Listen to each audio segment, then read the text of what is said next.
Kada wa Chama cha Demokrasia na Maendeleo Chadema Peter Msigwa kupitia katika kurasa zake za mitandao ya kijamii ameandika ujumbe na kusema kwamba kati ya mambo yaliyomjengea heshima kubwa Rais Samia Suluhu Hassan ndani na nje ya Tanzania ilikuwa ni falsafa ya 4R: maridhiano, ustahimilivu, mageuzi na kujenga upya. Hiyo ndilo lilikuwa eneo lake lenye nguvu zaidi kisiasa na kidiplomasia. Limemjengea taswira ya kiongozi mwenye utayari wa kusikiliza, kuponya majeraha ya kisiasa na kufungua zaidi nafasi za demokrasia.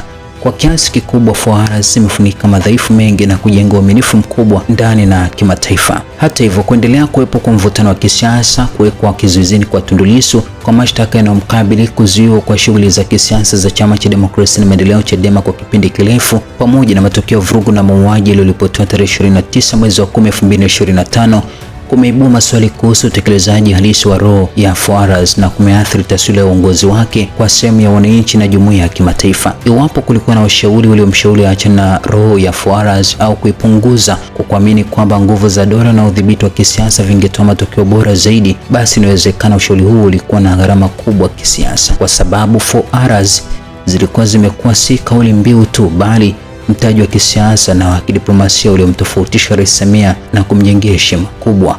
Historia inaonyesha kuwa viongozi wengi hawapotezi heshima zao kwa sababu ya udhaifu wao pekee, bali kwa sababu ya kuachana na yale yaliyowafanya waaminike.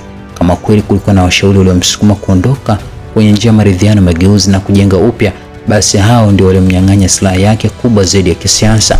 Kwa sababu nguvu ya Rais Samia haikuwa katika mamlaka ya dola peke yake, bali katika imani ambayo Watanzania na dunia walikuwa wameanza kuiweka katika falsafa ya 4R. Mara nyingi viongozi hawaharibiwi na maadui zao, bali na washauri wanaofanya waamini kwamba heshima itokanayo na maridhiano inaweza kubadilishwa na hofu au udhibiti.